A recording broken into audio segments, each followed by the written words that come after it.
So you murdered her. Yep. Well, I didn't. The character did. The character right? did. I haven't murdered anybody. But anyway. I'm going to let you sit on that. No, I mean, this is the big reveal, right? So up to this point, it's like a ghost story, strictly. And here it's revealed that it's also a murder ballad. And murder ballads have, a vast history in folk music and country music and bluegrass. And I wanted to have my own. And in the third verse, we'll talk about how I've kind of like modernized it a little bit. But I wanted to have my own murder ballad. I got songs about cowboys and sailors, and you got to have a Toilet wizards. You got to have a murder ballad in there. Yeah. People die a lot in my songs. You got a range. Yeah.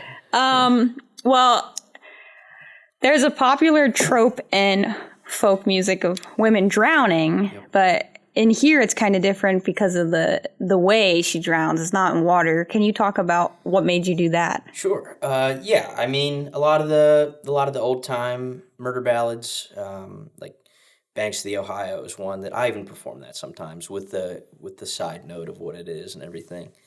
But I wanted her to die a Pennsylvania death, and anywhere that has farmland. I don't know how relevant it is to like the public knowledge, but there's like over a dozen people a year that they fall into these grain silos and they essentially drown and suffocate, and it's got to be like a horrible way to go, right?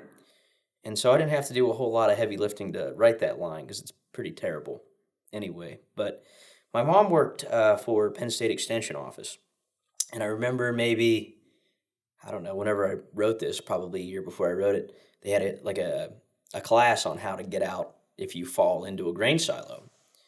And I thought, man, that's horrible and unique to our area, and I'd love to use that to murder a character. So that's what we did. That's what you did.